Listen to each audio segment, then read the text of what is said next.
Welcome to the Sex and Psychology podcast. My name is Dr. Justin Lehmiller. I am a research fellow at the Kinsey Institute and author of the book Tell Me What You Want: The Science of Sexual Desire and How It Can Help You Improve Your Sex Life.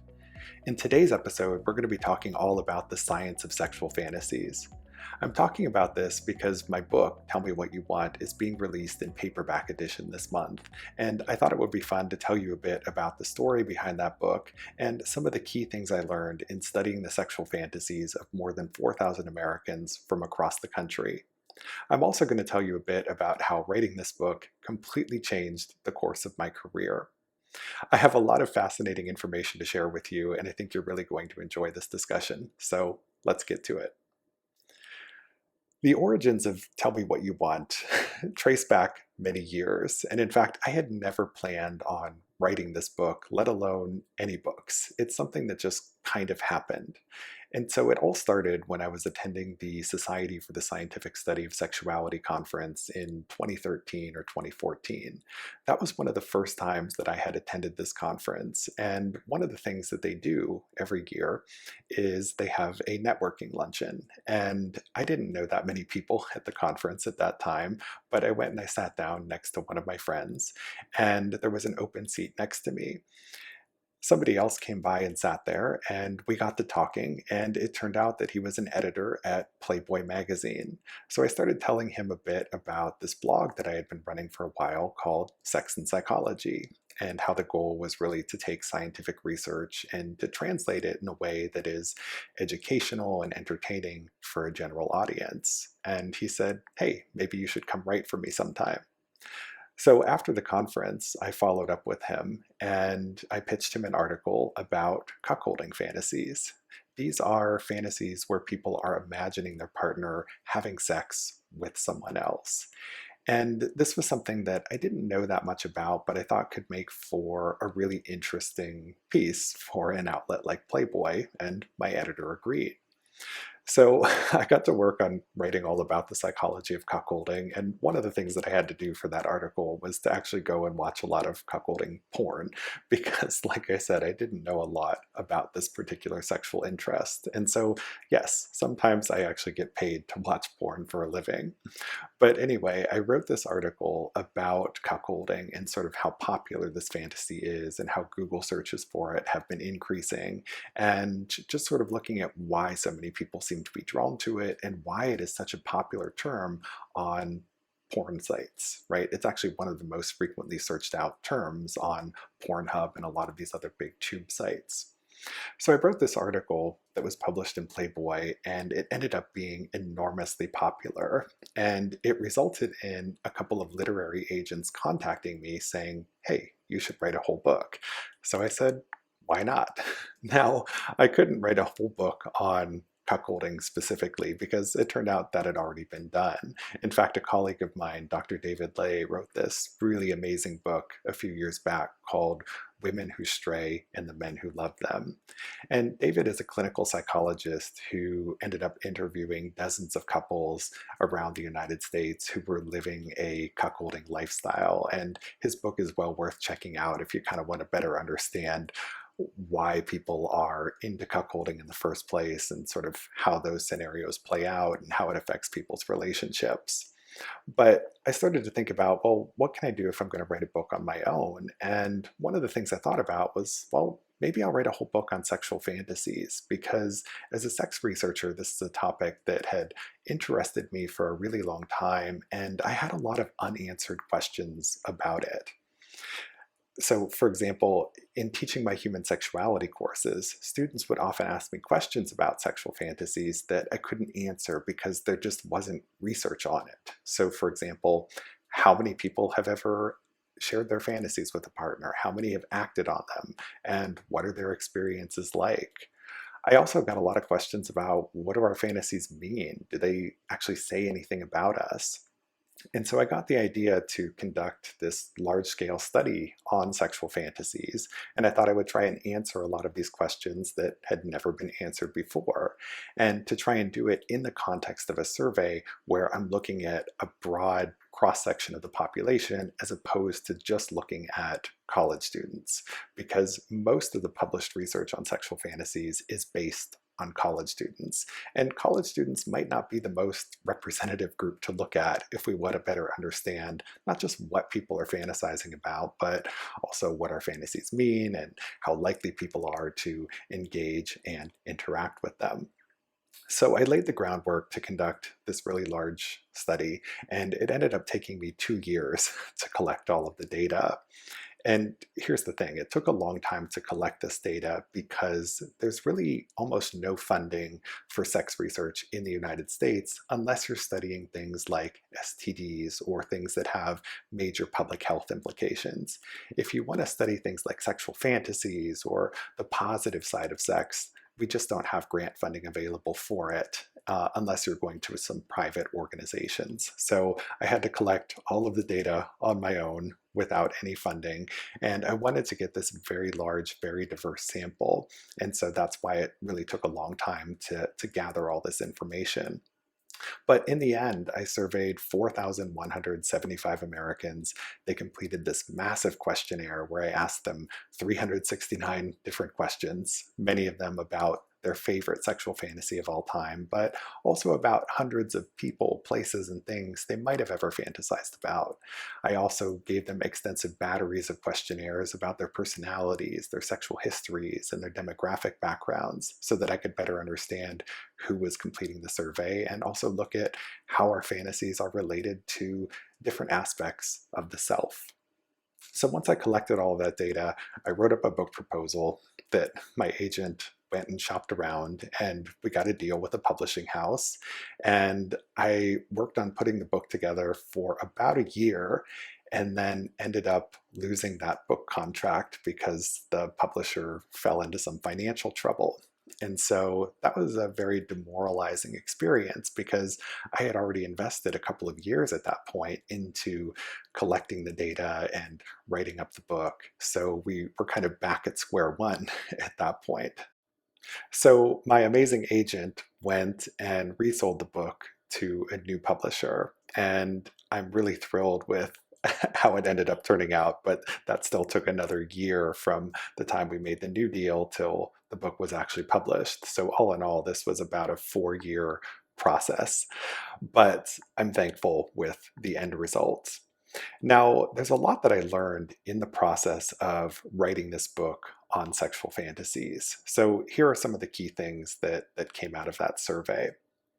First, when I looked at people's favorite sexual fantasies of all time, I had people write them out in narrative form. And some people said a lot, but other people, their fantasy descriptions were quite short. I also asked people to sum up their favorite fantasy of all time in a single word. And what I did with those single word fantasy descriptions was to do a thematic analysis and sort of categorize them into common themes. And what I found was that there were really 7 distinct categories of fantasies that emerged. These categories were first multi-partner sex, which included threesomes, foursomes, and moresomes, basically anything involving more than 2 people at the same time. The second big category was what I call power control and rough sex. So these were the BDSM sorts of fantasies where people are playing with power differentials or they're mixing pleasure and pain in some way. The next category was what I call novelty, adventure, and variety. So these are fantasies where people are experimenting with new and different things, whether that's having sex in a new position or in a new location in the home or just mixing it up in some way.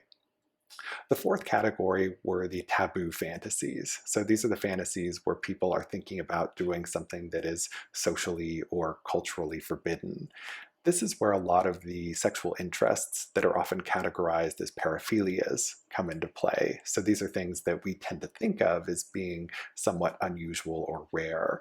So for example, fetish interests tend to fall into this category, but also things like voyeurism and exhibitionism, for example, where people are spying on other people who are undressing or having sex, or they are exposing themselves or having sex in front of an audience.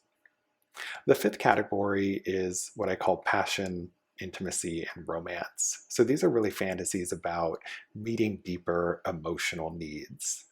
one of the most common ways that people fantasize about this is by imagining themselves being intensely desired by someone else. It turns out that in a lot of our fantasies, people have this strong want or need to be wanted. And so that's a big part of a lot of our sexual fantasies. Next, we had the non-monogamy fantasies. So these are fantasies about being in some type of sexually open relationship. So that could involve being polyamorous, or it could involve swinging, where people are swapping sexual partners. This would also be where the cuckolding fantasies would come into play, where people are fantasizing about watching their partner having sex with someone else, or having sex with someone else while their partner is watching them. And then the final category was what I called gender bending and homoeroticism. So these are fantasies about pushing the boundaries of your gender role or sexual orientation in some way. So for example, this could include a cisgender person who fantasizes about cross-dressing, or it could include somebody who identifies as heterosexual but who has same-sex fantasies. There were also some people who identified as gay or lesbian who had heterosexual fantasies, so it can go in the other direction too, but it was more common for heterosexually identified people to have same-sex fantasies than it was for gay and lesbian people to have heterosexual fantasies. But so those were the 7 major categories that emerged. I later conducted a follow-up study to the study that went into Tell Me What You Want, where I surveyed about 2,000 adults, and I asked them about their favorite sexual fantasies again, and then I asked them about the extent to which those 7 themes were present in their favorite fantasy of all time. And people could select all that applied because people's fantasies can combine these different elements in many ways. And what I found was that those 7 themes accounted for between 96 and 97% of people's favorite fantasies of all time, which tells us that there is something to this categorization structure that I developed. And I have a follow-up study based on those data that was just accepted for publication in Archives of Sexual Behavior. So there's an academic version of this research that is coming out soon. But that's one of the key things I learned, was that there were really these 7 major categories of sexual fantasies. Something else that I also discovered in the process of my work was that our sexual fantasies seem to say a lot about us. So I found that there were lots of connections between what it was that people were fantasizing about and what their personality traits are. So for example, when you look at the big 5 personality traits, these are 5 personality traits that are thought to be present to some degree in everyone's personality. These are openness to experience, which is kind of basically your willingness to try new and different things. Conscientiousness, which is kind of how detail-oriented you are and how much of a planner you are. Extroversion, which is how outgoing and sociable you are. Agreeableness, which is kind of how much care and concern you have for the well-being of others. And neuroticism, which is kind of the extent to which you deal well with stress and how emotionally stable you are. I found that all 5 of these traits were linked to the sexual fantasies that people reported having. So for example, people who are high in openness to experience fantasize more about just about everything. Also, for people who are high in extroversion, those very outgoing people, they have more fantasies about group sex and non-monogamy. So they're not only social in real life, they're pretty social in their sex lives as well. For conscientiousness, this is that trait that's all about being detail-oriented. These individuals tended to be much more detail-oriented in their sexual fantasies. So for example, they spent a lot more time describing the scene or setting in which their fantasies took place. Conscientious people also tended to see themselves in their fantasies more realistically, more accurately than other people did. So this was something I found to be particularly interesting, was that most people changed themselves in their sexual fantasies in some way, whether that was changing their body appearance or their genitals or their personality. Conscientious people were the least likely to make those sorts of changes. Next, when we look at agreeableness, this is that trait that's all about having care and concern for other people. These individuals placed more emphasis on their partner's pleasure in their sexual fantasies. So that care and concern extends to having more care and concern in the bedroom for how their partners are feeling.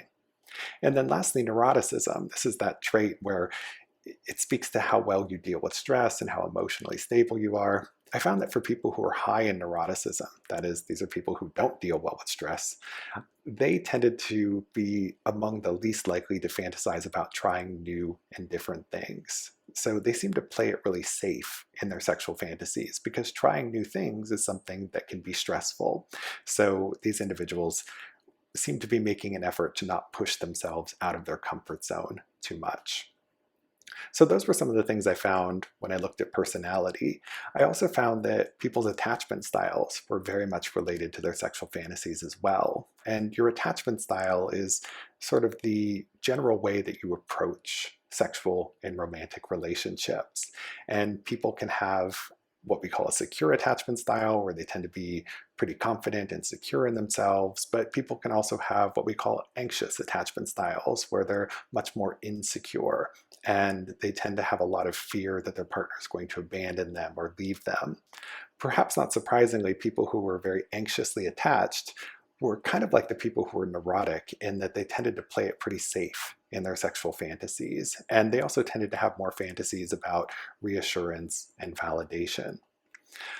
I also looked at the extent to which people's fantasies are related to their previous sexual experiences, and I found a lot of interesting things there. For example, the activities that took place the very first time someone had sex were very likely to be the subject of their recent sexual fantasies. So if an activity took place the first time you had sex, you tended to have more fantasies about that activity, no matter what it was. I also found that people who described their early sexual experiences as being more unusual, so if they had an unusual element to their earlier sexual experiences, they tended to have more unusual fantasies later on as well. So that suggests that there seem to be some linkages between early life experiences with sex and then the types of things that tend to turn us on later on in life. One of the other things that I found that was really interesting in my work was when I looked at the connection between fantasy and reality. I found that about half of my participants said that they had shared their favorite fantasy of all time with a partner before, but only about 20% of my participants, about 1 in 5, said that they had ever acted on their favorite sexual fantasy before. That was really interesting because 80% of my participants said that they wanted to act on their favorite sexual fantasy at some point. So 4 in 5 say they want to act on their fantasy, but only 1 in 5 have ever actually done it before, which says that there is this pretty big gap between fantasy and reality. Now, one of the really fascinating things is that the people who had shared and acted on their fantasies reported the most satisfying sex lives. They reported the happiest relationships. They reported the fewest problems in the bedroom. And they also reported that acting on their fantasies was something that either met or exceeded their expectations, and further, that it ended up improving their relationship, that it brought them closer to their partner, which suggests that there might be some real benefits to getting more in touch with our sexual fantasies and sharing them with our partners and incorporating them into our sex lives. So that's one of the things that I get into in the book is kind of how do you go about sharing your fantasies with a partner in a safe and productive way? And also, if you're thinking about acting on them, what do you need to know? So that's one of the things I try to do is to give people the tools, the skill set they need for communicating about their fantasies. And if they're interested in going the extra mile and acting on it, giving them the things that they need to know and take into account to ensure that everything is safe, healthy, and consensual. So that's a bit about what I learned in the process of writing this book. And writing this book is something that also really fundamentally changed my life in a lot of different ways. And not just because it changed the way that I think about sexual fantasies, but also just in terms of the broader impact on my career. Because when I wrote this book, I thought that this is going to be the first of many books that I write. And I had actually just left academia at that point. I had been a college professor for 10 years, and I decided I wanted to go out and try something new and different. And it worked out well to do that at a point when I had this new book coming out. But once the book came out, it turned out that that led to all of these other career opportunities that I had never anticipated. And this started with being invited to do a lot of public speaking on the subject of sexual fantasies. So I started to get invitations to teach workshops for sex therapists on sexual fantasies.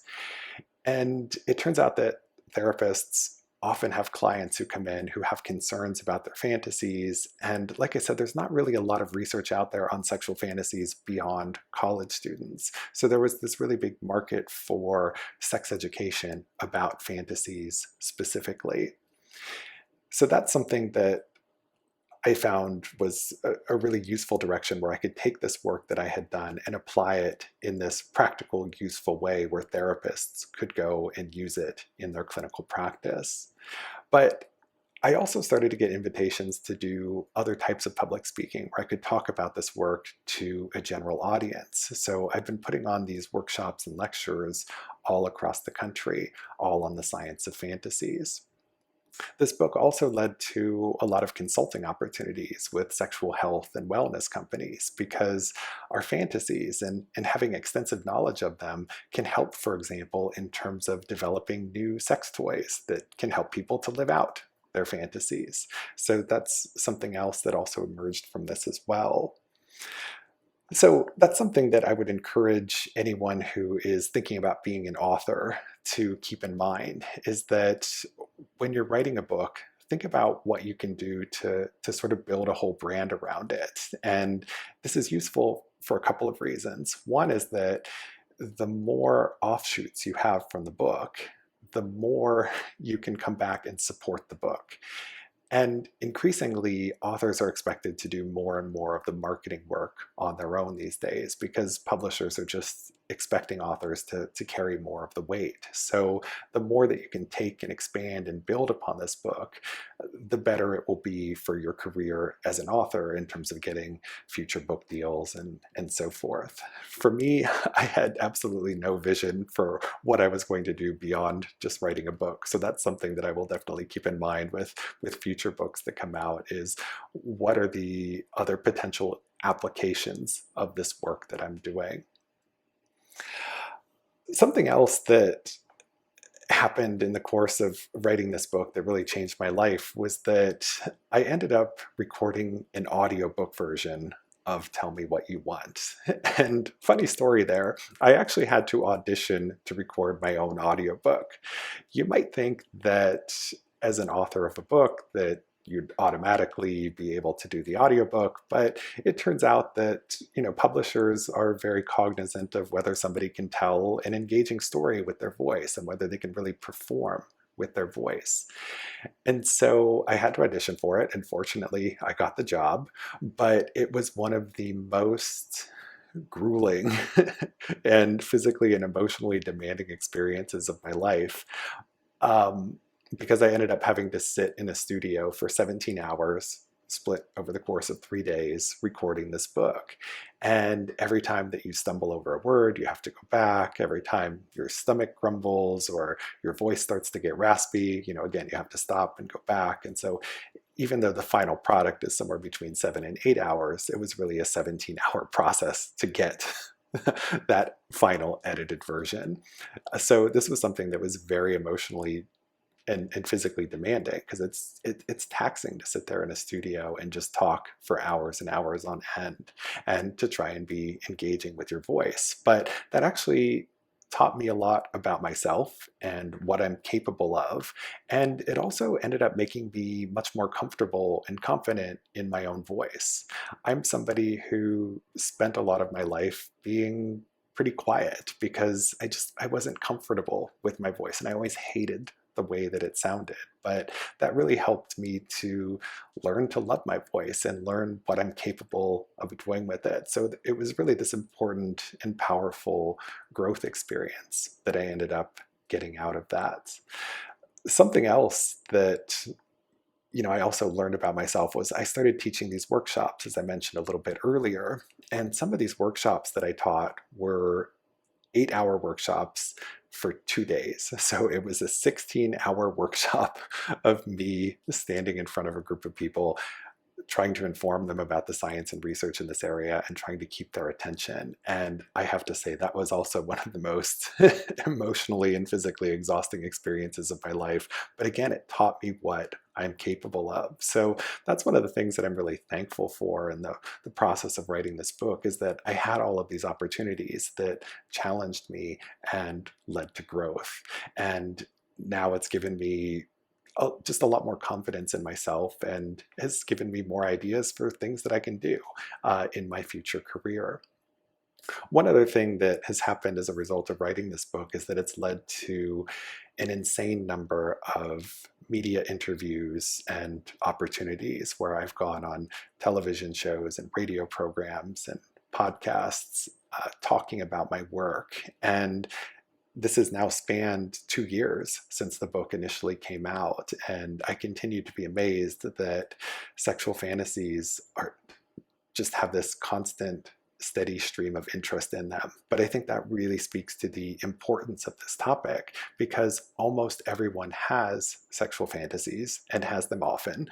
And a lot of people have a lot of shame and guilt and anxiety and embarrassment stemming from their sexual fantasies. So I found that I just have this constant opportunity to help continue to educate people about fantasies and to help reduce a lot of that shame and anxiety, with the hope being that it can help a lot of people to improve their intimate lives and relationships. And I'm fortunate to say that I've had many people who have reached out to me personally because they've heard one of the interviews that I've given, or they've read my book, or they've come across my work in some other way, and they've told me how it really helped them in their sex life and relationship. And that's really the single most gratifying thing that I can hear in this line of work that I do, is to know that I did something that helped someone else. So that's a bit about the story behind the book, how it changed my life, and also some of the key things that I learned about sexual fantasies.